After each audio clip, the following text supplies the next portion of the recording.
Star Wars 7x7 episode 2201. So there's not going to be another visual Star Wars situation for a while, right? The Mandalorian doesn't come out until October. We don't know what's happening in animation. Obviously, there are no movies that are coming out anytime soon, and Kenobi and Cassian Andor are still a year or more away. So what do you watch now? I've got a few suggestions for you. Punch it!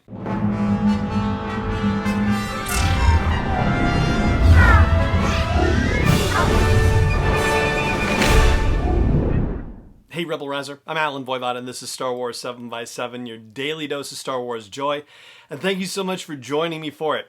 So, as I said at the top, we're not getting any new Star Wars stories, at least visually told, right? Until October at the very earliest. Yes, there are going to be books, and yes, there should be comics, and heck, there's even going to be an audio drama coming out later this month. But as far as movies, as far as television series, as far as animated series, we don't have anything new. The most recent one that we got just finished up. That would be, of course, the Disney Gallery series on The Mandalorian.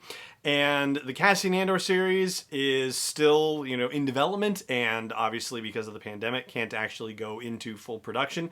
Same with the Obi-Wan Kenobi series, right?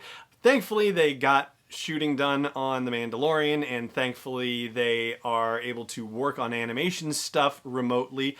So stuff can still move forward for those. But in the meantime, while we were waiting these next, August, September, October, 3 months probably before we get season 2 of The Mandalorian, what could you possibly watch that is fun Star Wars related content between now and then? So today I want to focus on The Force of Sound, which is a 26-minute documentary put out by ABC News. It was spearheaded by Clayton Sandell, the wonderful guy from ABC News who says Star Wars is his side hustle. And I want to give a shout out to the folks who are featured in this documentary. So a series of shout outs, if you will. Koya Elliott, who is a sound effects editor.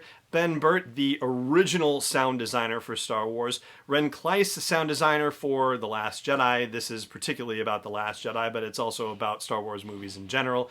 Matthew Wood, the supervising sound editor for Skywalker's Sound. Rian Johnson, of course, directing and writing The Last Jedi.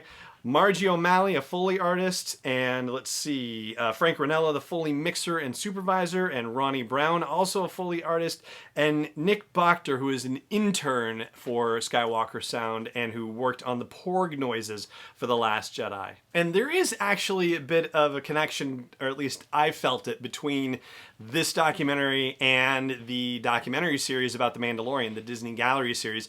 When Matthew Wood is talking about storytelling through sound, like he says you can actually direct the emotion of a scene through sound. And that was a critical thing for The Mandalorian because, as we've talked about on the show and as they talk about in Disney Gallery, because The Mandalorian is masked, you have to find other ways of conveying emotion, and one of them is stillness. In other words, having these smaller motions be bigger conveyors of emotion with The Mandalorian.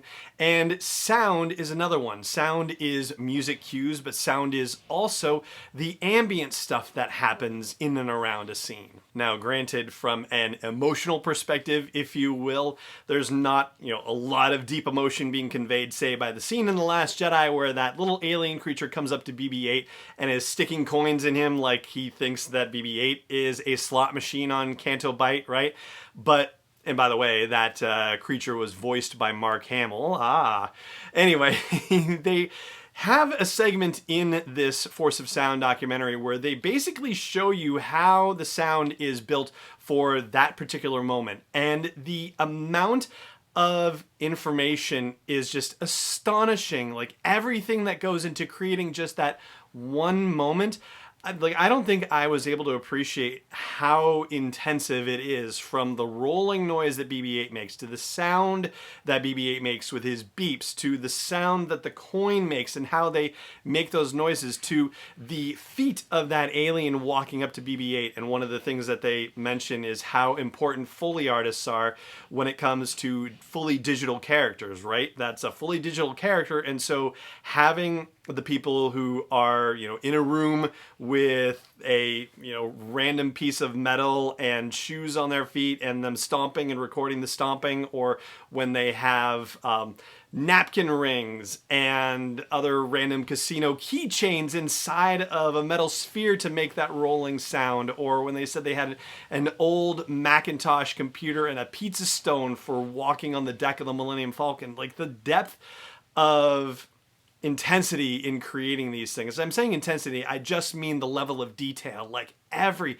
small thing that builds up to this big thing, even when it's just a few seconds off screen of comedy, is just astounding. It's just, if you want to appreciate Star Wars and you want to see just how deep the rabbit hole can go, and do it in a way where you don't lose yourself in the depth of the rabbit hole, something like this is just fabulous. And there are things about this documentary that made me appreciate things about The Last Jedi even more that you wouldn't necessarily realize unless you were paying super duper close attention. Like, for example, in the final confrontation on Crait between Kylo Ren and Luke Skywalker, when there's all this, ash and debris raining down, you can actually hear it interacting with Kylo's lightsaber. Like, when little pieces hit his lightsaber blade, like, you can hear the little fizzes of it. But that stuff is also raining down around Luke, and there is no similar noise. They also talk about how the Foley artists, like when they are doing the walking of characters, so you hear their footsteps, right?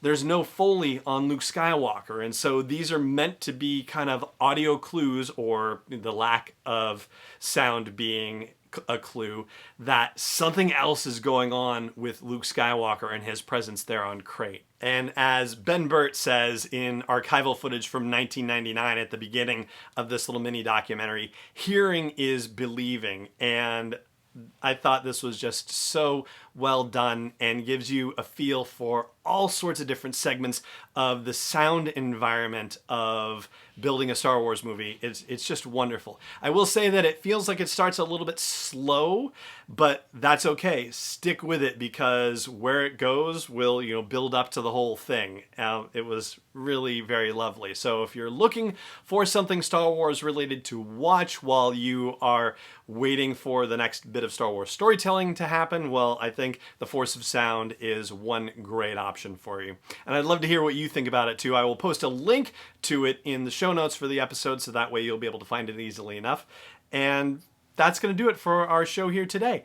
Thank you so much for joining me. As always, don't forget to keep wearing your masks, and may the Force be with you wherever in the world you may be. Star Wars 7x7 is not endorsed or sponsored yet by Lucasfilm Limited, Disney, or 20th Century Fox, and is intended for entertainment and information purposes only. Star Wars, the Star Wars logo, all names and pictures of Star Wars characters, vehicles, and any other Star Wars-related items are registered trademarks and/or copyrights of Lucasfilm Limited or their respective trademark and copyright holders. May the Force be with them. All original content is copyright 2020 by Star Wars 7x7. We hope you love it.